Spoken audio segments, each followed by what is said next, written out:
Hey everybody, welcome back to Mixing Music Analog and mixingmusicanalog.com and here on my YouTube channel, and we are back for another subscriber Q&A. This is episode number 2. This is where I gather up all your questions through the YouTube channel and the description comment sections, and also through questions that you guys have sent me through email. And I'm trying to put them in these nice little short videos and answer all the questions. So if you have any questions you want to know about my workflow, about the gear, about anything that we do on this channel, please leave it in the comment section below, or you can email me through the website at mixingmusicanalog.com and ask me your question, and I'll put it in these future episodes because I want to stay on top of that for you guys. So that's what we're going to do today. But before we get started, make sure you like, share, subscribe, and obviously hit the notification bell so you don't miss any new and upcoming content on the channel. We got a ton of stuff coming up in 2023 here.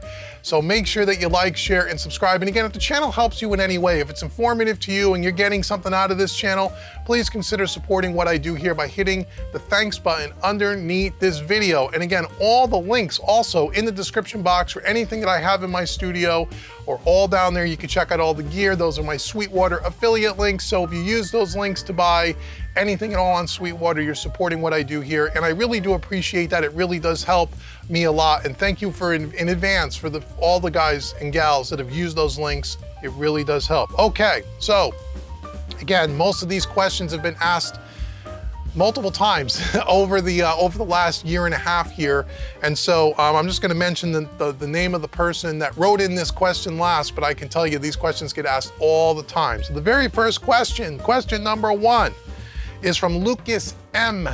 And Lucas M writes in, what is the number one thing you feel you missed during the planning stages of purchasing and installing your SSL? What took you by surprise? Thanks so much, Lucas, for writing in. Well, we did, David S.J. and myself, my buddy in crime here, we did a 3 or 4 part series somewhere in the middle of 2022 called How Did We Get Here? Where we talked about the whole process from deciding to buy a console and ordering the console and installing it and everything in between.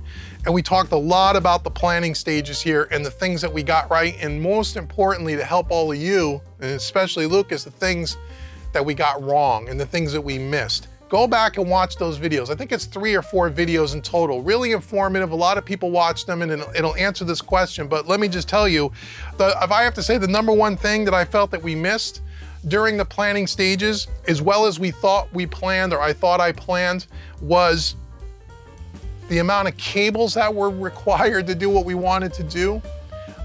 Not knowing exactly what the capabilities were of the Origin when it came out, because when I bought this console, it was only out maybe less than 6 months.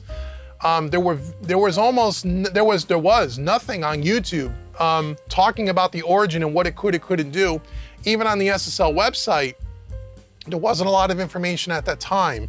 So I really wasn't 100% sure how I was going to use the console, all the different things the console can do. And therefore, when I was purchasing and getting set up to do the install, we really shortchanged the amount of cables, especially D-sub cables that were required.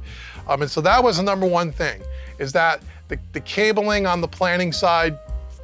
Make sure if you're going to buy a console, depending on the console you're looking at, what is required and all the different things it can do, and really understand what kind of cabling is needed.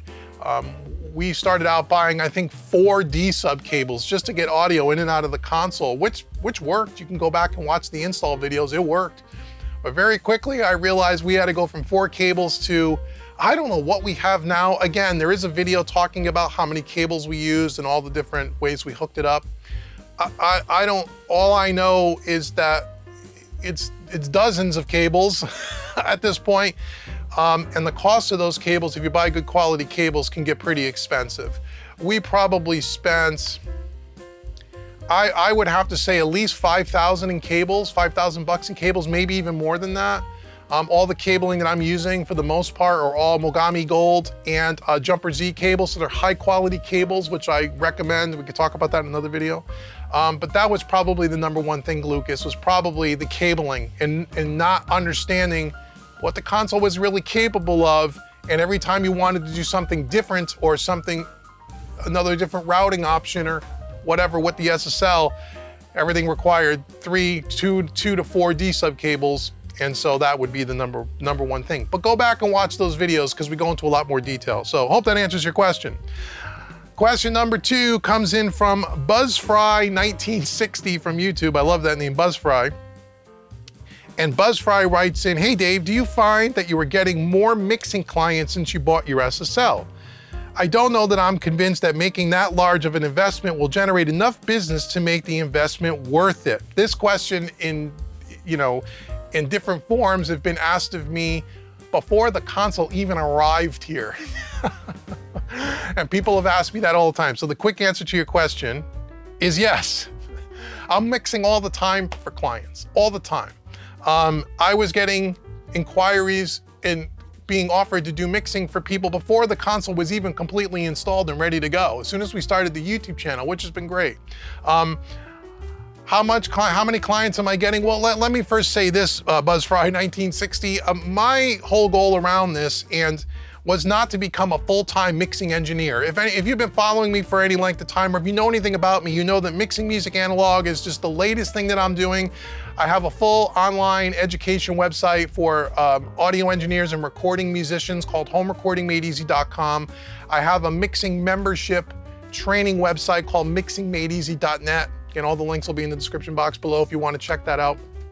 And I've been doing that online full-time since 2014. So we're almost going on 10 full years. And so I've already built up those businesses, and those businesses continue to grow every year and they continue to flourish, and I'm very grateful for that. And this was just an extension to reach a different type of audience. And I've talked a lot on this channel about why I bought a console and all of that. I don't want to go too deep here, but it was never to be, well, now I want to stop everything else I'm doing and I want to be a full-time mixing engineer and I want to mix 200 songs a year and do all of that. I have no interest in that whatsoever. I do mix for clients. I'm very selective about the work that I take in. I don't take in every single job that gets offered to me. I don't promote my mixing services in a conventional way. I don't pay for ads. I mentioned it on this channel, but most people that are watching this channel, you guys are engineers or want to be engineers. You're not looking to hire me to mix your music. So this is not the audience where I gain clients. A lot of it's through word of mouth. People see me on YouTube, people see me on Facebook, people know me from Home Recording Made Easy and they contact me. But I get a lot of inquiries. Could I be a full-time mixing engineer if that's what I wanted to do since I bought the console? Yes, I could. But I could have done that in the box as well. I don't want anyone to think that I bought all this stuff just so I could become a full-time mixing engineer, and you can't become a full-time mixing engineer without having this large of an investment. That's just not true. I was mixing for clients when I was working all in the box for years. But my goal is not to be a full-time mixing engineer. My goal is it's an extension of things I'm already doing. So I have a passion for teaching and for education, and that's why this channel exists, and that's why I do all of these videos for you guys. I don't get any money out of doing all this. The YouTube ad money that I make from this channel is peanuts compared to the amount of time that I put into this. I do it because I have a passion for it and I love to teach. And the byproduct of having this is I get to be very selective with the type of artists that I work on, and when there's a cool project that comes across my desk, I try to get involved in it, and I've been very successful doing so, and I could do more of that if I choose to do that. Last year I mixed 2 full-length albums for different clients and a handful of singles. This year, 2023, I've already have 1 full album on the deck coming up, and a couple other EPs I'm already talking to artists about. So yes, the answer is, number 1, you don't need all of this just to become a full-time mixing engineer. But if you're asking, am I getting more clients or more interest because I have all this stuff? The answer to that question is absolutely 100%. It's a different type of client. It's a client that has the money to invest in their music and not looking to do everything on the cheap. And they want something that they can't do themselves, which is they don't have these kinds of tools available to them. So it's a huge success in that respect. But if you're looking to buy a console and buy a bunch of hardware because you're starting from zero and you think that in and of itself is going to get you full-time mixing work, that's just not the way this works. It's a networking thing. You have to be around, you have to have some experience, you have to, it's a slow build. But yes, the answer to your question, Buzzfry, is yes, It's been wildly successful, and I get contacted regularly about working on projects. And I'd say 80% of them or 70% of them I get involved in, about 30% of them I don't, of my own choosing. So that's the truth, and that's the way it is. So that's question number 2. One more for this episode. Let's go to question number 3. Question number 3 is through email from Jacob P. And Jacob asks, hey Dave, what are your thoughts on room correction software like SonarWorks, IK Multimedia Arc? Do you use it? Does it really help? Interesting, Jacob, that you asked that. Now again, I'm not sure when this video will go up on YouTube. However, by the time you all watching this video, there will be probably 4 or 5 videos around the room correction system that I use, which is not SonarWorks, it's not Arc by IK Multimedia, it is by the company Trinoff. And again, I'll probably put an image up on the screen. Go watch the videos. The Trinoff is a room correction system, I call it. It's not just a piece of software, it's actually a separate computer that does all the processing. And so it's a very interesting way to really deal with room correction in a much more effective way than something like SonarWorks or IK Multimedia. Not that those two products are not great, they are great. I've used them both. SonarWorks I used for quite a long time, and I really enjoyed what that did as well. What are my thoughts on room correction? Here's the thing, I only think it can help you. If your environment is such where, most people's home studio, project studios have room problems, they just do. Unless you're able to go to have someone come in or go to a commercial space where you could spend $100,000 building out a mixing space between the build out of the room and the, angled walls and ceilings and all of that, and then all the acoustic treatment that is needed to tune a room in a professional way. Most of us can't do that. And even people that can do that, there is still it's never a perfect solution. So room correction is a way that can even help those kinds of situations as well. So I'm a big believer in room correction. I believe SonarWorks is a great product. I believe IK Multimedia Arc is a great product. I think the Trinoff system that I did the videos on this YouTube channel is a far superior product, and you can go watch those videos and check that out. But I'm a big believer in room correction.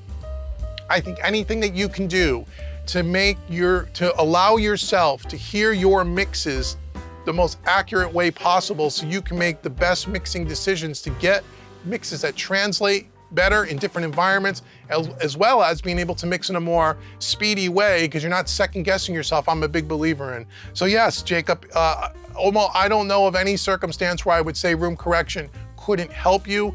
The degrees of how much it helps you really depends on your space, your environment, and that'll dictate, well, how much does room correction really help. So again, links will all be down below for all the things I've just talked about, especially with the Trinoff. You should go check that out. So that's our Q&A episode 2 for this month. Thank you so much for writing in your questions. Now again, make sure you like, share, and subscribe, and also leave your comments below and your questions below if you'd like me to feature one of your questions in an upcoming episode. I'm going to continue to collect these and do these for you guys because that's what I'm here to do. I'm here to serve you and help you. So make sure you like, share, subscribe. Once again, hit the thanks button beneath the video if this channel helps you in any way.